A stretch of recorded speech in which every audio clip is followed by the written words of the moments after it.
I vividly remember when my youngest was born and I had 3 very small children. The song Hi by the Lighthouse Family was on the radio. The words, when you're close to tears, remember, one day this will all be over, was one of the things that kept me going.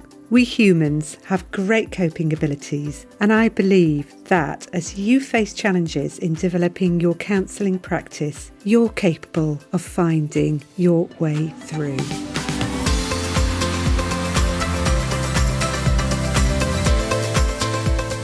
I wonder if you've had an experience where day after day it's been a challenge to keep going. It might have been that you found daily life at school difficult, or you were in a difficult relationship or a difficult job, or perhaps you faced personal challenges in your health or have lost people you love. Many counsellors tell me that they found their inspiration to train as a therapist from when they took their own troubles to therapy. Being able to process their difficulties made them want to help others to do the same. It may not even have been as explicit as that for you. It's possible that you've always had a desire to help others heal from the pain that you've experienced. Or maybe that you want to prevent the pain that is inflicted through intergenerational trauma. I think for so many of us, counselling is not just a job. It's actually a vocation. We long to make a difference to people's lives. And that means it can be incredibly frustrating when it's difficult to be able to find work, either as an employed or a self-employed counsellor. That's what I'm going to address today. How to be able to find the courage and strength to continue even in the face of obstacles, because what you want to do is vital for the individual people you help and to our society as a whole. People who are healed are able to make better choices and live better lives, and that helps us all. Part of what inspired me to create this episode was a meditation which asked me to honour the times that have made me the person I am today. It took me back to the moment where I realised that I am the person I am, not despite the troubles I went through, but because of the troubles I went through.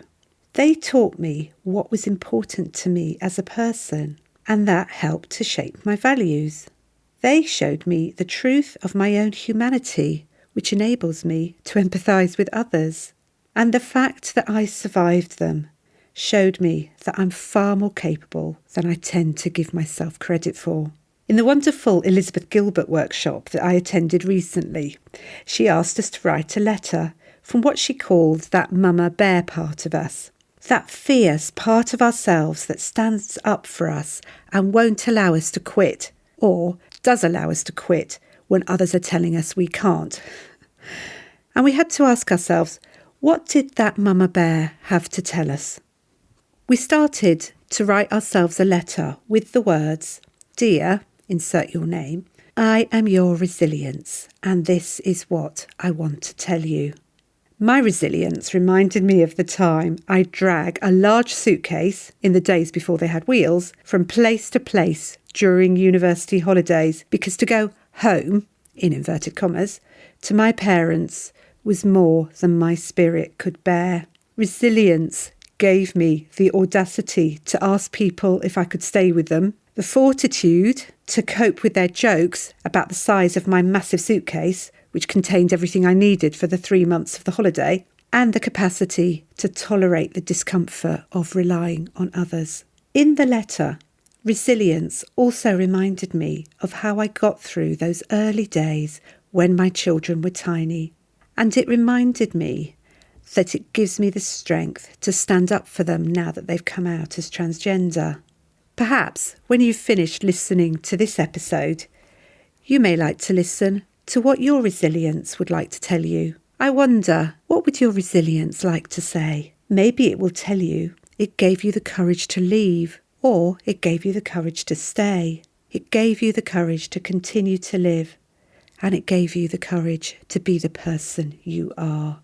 Most importantly, I think resilience would like you to know that it is here for you now.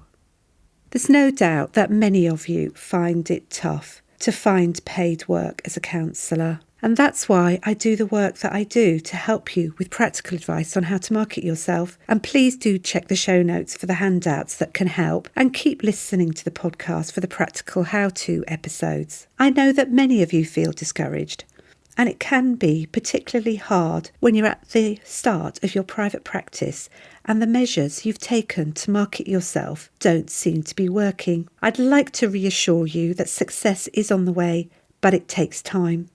It can take time both for people to hear about you and to take action, and for you to find ways to market yourself that work for you. So what can you do to sustain yourself and keep yourself going in the meantime?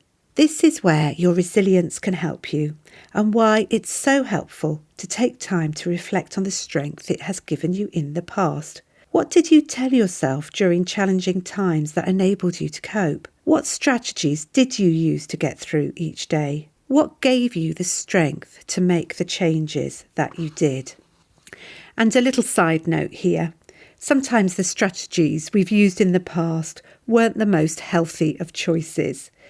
But let's take a moment to acknowledge that you did what you could to survive. Now you know more, you can make different choices. But you did what you could at the time with what you knew then. You can still thank your past self for all that it did to help you.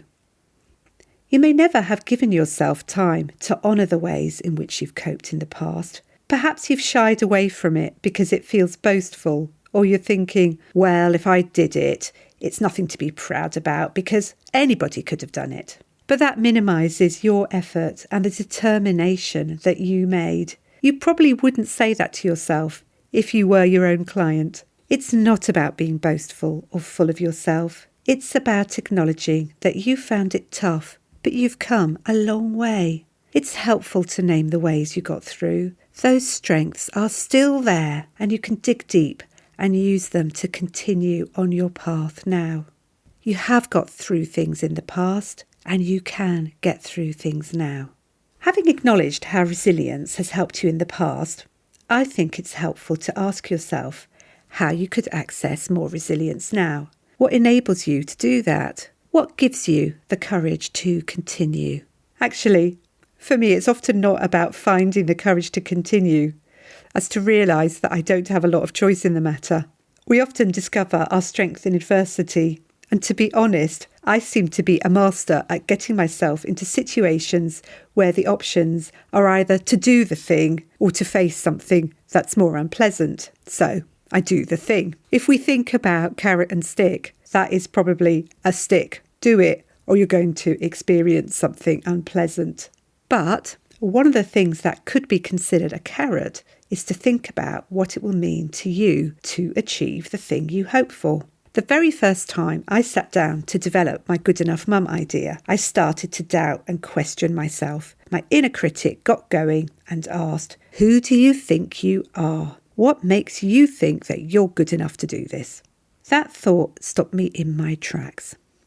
But when I spoke to my business coach, she gave me the formula that really does make a difference to me. She told me to think about the people I was trying to help. For me, the carrot is thinking about the lives that will be changed if I take action. It does motivate me if I imagine that there's people out there in pain who need help. Somehow, my own fears then seem a lot less significant, and I also know that it brings me joy to make a difference to people's lives. It's not all about altruism, though. It fulfills a part of me that wants to make an impact on the world. And yes, I'm motivated by the thought of earning money, because earning my own income and being an independent woman in my own right is important to me and enables me to contribute more to society. There's quite a few carrots there, quite a few reasons for me to keep going when times are tough. If we put this in the context of your private practice, I think it may be helpful to ask yourself some questions such as, what is it you'd like to achieve? And what's your deeper motivation for that? You could perhaps journal around these inquiries and or create a vision board of what you'd like to achieve. If you're seeking to survive a quiet time in your private practice, digging deep into why you're doing it can really help motivate you to continue. It's the carrot. It will give you that determination to do the difficult things, like pressing publish on a piece of marketing, greeting a room full of strangers at a networking meeting, or standing up to give a talk. There's many other ways to find the motivation to continue, and I'll perhaps cover those in a future episode. But for this episode, I'd like to focus on another couple of important points before I finish. It's good to acknowledge your feelings if you're struggling at the moment. It's understandable to feel disappointed, discouraged, or frustrated, because running a private practice can be challenging. However, you're going to be paralysed into inaction if you listen to the inner critic who'd like to tell you that you're rubbish, that everyone else is able to do it but you can't, or that you'll never be able to make it work. Let's see if you can change the narrative. As well as reminding yourself of how far you've come, it can also be helpful to reframe the current situation. Remind yourself that it takes time and effort to build your practice. But ultimately, it's a skill that you can learn, just like you learned the skill of counselling. Finding it hard to grow your practice doesn't define your worth as a therapist or indeed as a person. You're not alone in this. Believe me, if you check out any of the Facebook groups for private practice, you will find other people encountering difficulties too. So if you're experiencing a setback, don't make it personal. It's not that you don't have the intelligence or the business acumen. You're still learning. See it as a puzzle you'd like to solve. Ask yourself, what needs to change? How can you refine your approach to reach the clients you work well with? But if you're feeling very stressed, that's also an indication that you need more support. How can you support yourself? What works for you to help you feel more relaxed? How can you prioritise your well-being and recharge? One of the ways that my resilience has helped me during my life is to reach out and ask for support. That's why I'm so keen to foster communities. I truly believe you're never alone in what you feel. You're human, and it is very likely that there's another human being out there who feels what you feel. For example, when I had small children, I connected with other people who were willing to acknowledge that feeling of being at a complete loss of knowing what to do with their kids. It was a great source of comfort for me at 3 a.m.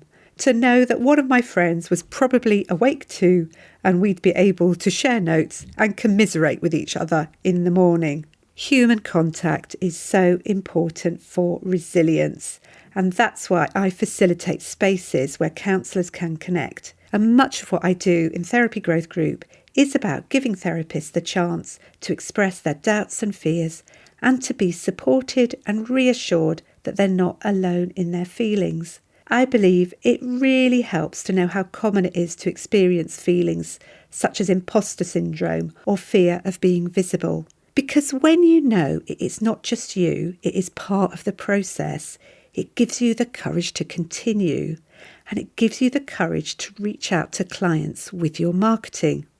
And the more you reach out, the more likely it is that you'll attract clients and build the private practice that will both fulfill you and make a difference to the lives of the people who see you. Thanks for listening. Do come and join my Facebook community, Good Enough Counsellors.